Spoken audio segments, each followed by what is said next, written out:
BJP में 2025 में generational shift पर सबसे बड़ा फैसला लेकर पीएम मोदी ने सबको हैरान कर दिया।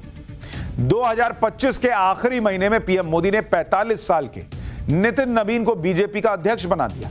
एक युवा को पार्टी की कमान सौंपकर पीएम मोदी ने बदलाव की एक नई लकीर खींच दी। नितिन नवीन को पार्टी अध्यक्ष बनाकर पीएम मोदी ने मैसेज दे दिया कि अब बीजेपी में अनुभव और युवा शक्ति का बैलेंस होगा।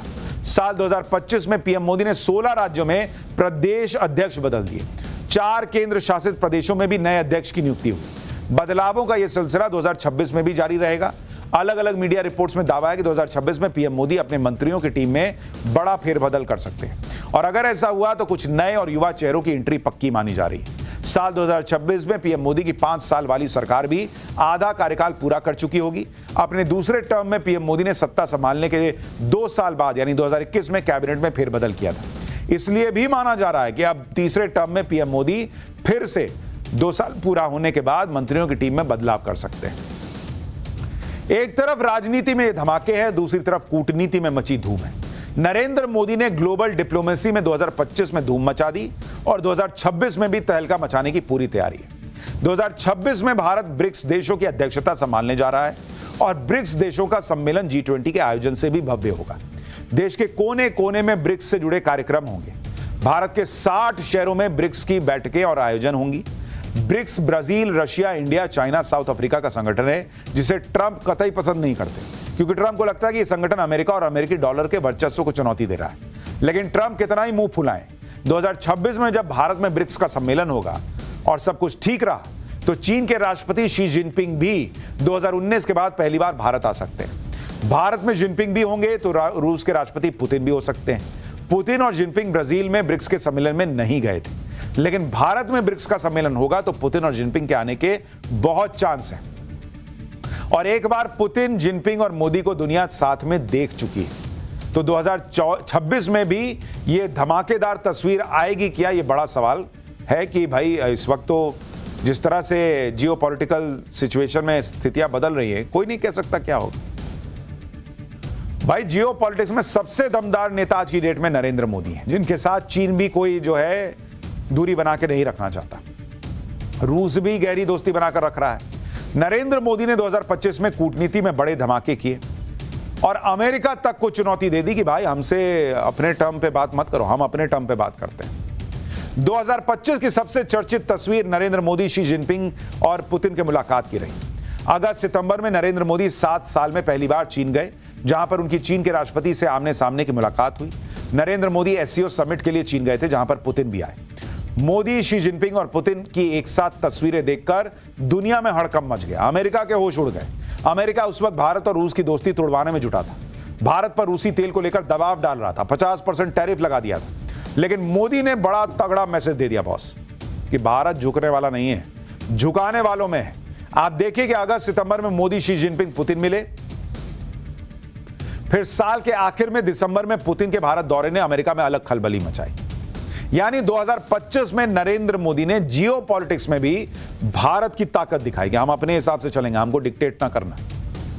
नरेंद्र मोदी ने 2025 में कूटनीति में जो कामयाबी हासिल की, उसमें चीन का रुख बदल जाना, भारत के साथ रिश्ते सुधारने की कोशिश करना, भारत से कोई टकराव न लेने वाला रुख अपनाना, यह दिखा। इसी तरह से कनाडा को भी भारत की ताकत का एहसास हुआ। उसने रिश्ते सुधारने की कोशिश की। कनाडा में G7 की मीटिंग के लिए मोदी गए थे। इसके अलावा भारत ने तालिबान के साथ डायरेक्ट एंगेजमेंट शुरू किया, पाकिस्तान को नए मोर्चे पर फंसाया, अफगानिस्तान में पाक के खेल को खत्म कर दिया। भारत ने अपने पड़ोस में मालदीव, श्रीलंका, भूटान, नेपाल के साथ संबंधों को मजबूत किया। श्रीलंका को साइक्लोन में जबरदस्त मदद की, जिसकी दुनिया में तारीफ हुई। साल 2025 का साल तो कूटनीति में पीएम मोदी के लिए अवार्ड से भरा रहा। इस साल पीएम मोदी को भर भर कर अवार्ड मिले। पाठशाला को भी मिले, लेकिन पीएम मोदी को कहीं ज्यादा मिले। पीएम मोदी ने इस साल जिन जिन देशों का दौरा किया, उसमें ज्यादातर देशों में पीएम मोदी को सर्वोच्च सम्मान मिला। पिछले 11 सालों में पीएम मोदी को 29 सर्वोच्च सम्मान मिले हैं। 10 अवार्ड पीएम मोदी को इस साल मिले। 2025 में पीएम मोदी को पहला अवार्ड बारबाडोस ने दिया। उन्हें order of freedom of Barbados से सम्मानित किया गया। इतना ही नहीं, Namibia, Cyprus, Sri Lanka, Brazil, Ghana, Ethiopia, Oman, Mauritius, Trinidad, Tobago ने सबने पीएम मोदी को सर्वोच्च सम्मान दिया। इस साल पीएम मोदी को मिले अवार्ड की एक झलक भी देखिए।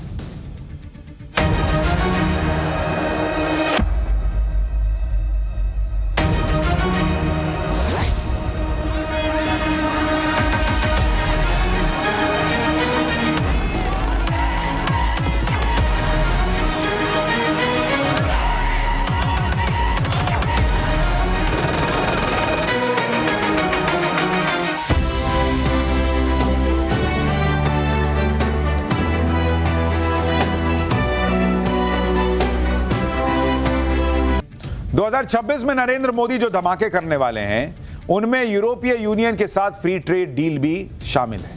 26 जनवरी तक हो सकती है यह डील।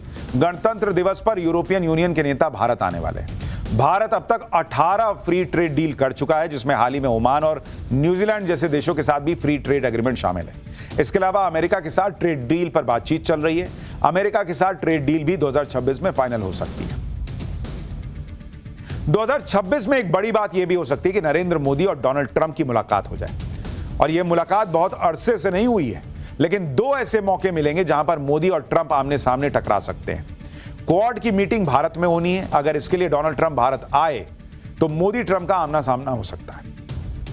इसके अलावा G20 की मीटिंग अमेरिका के मियामी में होनी है, जहां पीएम मोदी अगर जाएंगे तो ट्रंप से वहां भी मुलाकात हो सकती है। यानी 2026 में मोदी और ट्रंप के बीच जो स्थितियां बनी 2025 में, जितना बड़बोलापन ट्रंप ने दिखाया, उसके बाद मीटिंग होने के चांसेस 2026 में बनते दिख रहे हैं। आप ये भी देखिए कि अमेरिका ने भले ही 50% टैरिफ लगा दिया, रूसी तेल न खरीदने का दबाव बनाया, तरह तरह से भारत की तरक्की को रोकने की कोशिश की, फिर भी मोदी ने भारत की रफ्तार कम नहीं होने दी। आज की डेट में आप देखिए, भारत की सालाना जीडीपी ग्रोथ 7% से ऊपर है। जुलाई सितंबर की तिमाही में तो जीडीपी ग्रोथ 8% के पार चली गई। भारत की जीडीपी $4 ट्रिलियन के पार हो चुकी है और जापान को पीछे छोड़कर चौथी बड़ी अर्थव्यवस्था भारत बन चुका है। अगले 2.5-3 साल में भारत की जीडीपी $60 ट्रिलियन के पार हो जाएगी और भारत जर्मनी को पीछे छोड़कर तीसरी सबसे बड़ी अर्थव्यवस्था बन जाएगा। दुनिया में भारत की ग्रोथ की चर्चा चल रही है, क्योंकि जहां भारत की जीडीपी 8% की रफ्तार से बढ़ रही है, वहीं चीन तक में जीडीपी ग्रोथ आधी के करीब है, 4.3%। भारत ने 18 देशों से एफटीए करके ट्रंप के टैरिफ को मुंहतोड़ जवाब दे डाला और भारत के एक्सपोर्ट के नए टारगेट रख दिए।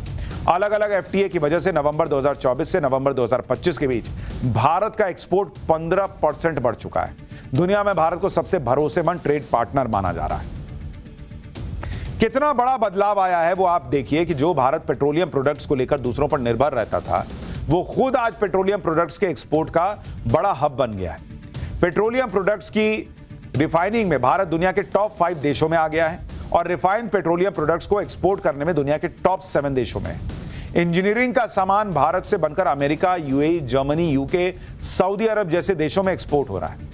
2014 में जहां भारत सिर्फ 1500 करोड़ रुपए के मोबाइल फोन एक्सपोर्ट करता था, 2025 में भारत 2 लाख करोड़ रुपए का मोबाइल फोन एक्सपोर्ट करने लगा। भारत का डिफेंस एक्सपोर्ट जो 2014 में सिर्फ 1000 करोड़ रुपए का था, वो आज की डेट में 24,000 करोड़ रुपए पहुंच गया है। इतना ही नहीं, नरेंद्र मोदी वो नई नई चीजें भी कर रहे हैं जिनमें पहले भारत हाथ नहीं डालता था, चाहे वो रेयर अर्थ मटेरियल हो या फिर सेमीकंडक्टर चिप्स। भारत के पास चीन और ब्राजील के बाद तीसरा बड़ा रेयर अर्थ का भंडार है, लेकिन भारत में रेयर अर्थ मटेरियल का प्रोडक्शन सिर्फ 2900 टन है, जबकि इसके मुकाबले चीन 2,70,000 टन रेयर अर्थ का उत्पादन करता है। अमेरिका 45,000 टन रेयर अर्थ का उत्पादन करता है। नरेंद्र मोदी अब रेयर अर्थ प्रोडक्शन कैपेसिटी को बढ़ाने के लिए करीब 7,000 करोड़ रुपए की नई योजनाएं शुरू कर रहे हैं, जिससे वो रेयर अर्थ मटेरियल का उत्पादन भारत में करें, जो इलेक्ट्रिक गाड़ियों, इलेक्ट्रॉनिक्स, एरोस्पेस और रिन्यूएबल एनर्जी के लिए जरूरी होते हैं। इलेक्ट्रॉनिक्स और सेमीकंडक्टर के सेक्टर में भारत दूसरों पर अपनी निर्भरता को कम करने में पूरी ताकत से जुट गया है। नरेंद्र मोदी ने सेमीकंडक्टर चिप का नया मिशन भी शुरू किया है, जिससे 6 राज्यों में करीब 1,60,000 करोड़ रुपए का निवेश आया। टाटा, माइक्रॉन, फॉक्सकॉन, HCL जैसी कंपनियां भारत में डोमेस्टिक चिप इकोसिस्टम बना रही हैं, जो भारत को चिप के मामले में आत्मनिर्भर बना देगा। यानी एक तरफ नरेंद्र मोदी भारत को मजबूत बनाते चले जा रहे हैं, दूसरी तरफ उनकी नजर पाकिस्तान पर भी है। पाकिस्तान को ऑपरेशन सिंदूर में नरेंद्र मोदी ने फोड़ा, लेकिन पाकिस्तान सुधरने वाला है। इसलिए माना जा रहा है कि 2025 में तो नरेंद्र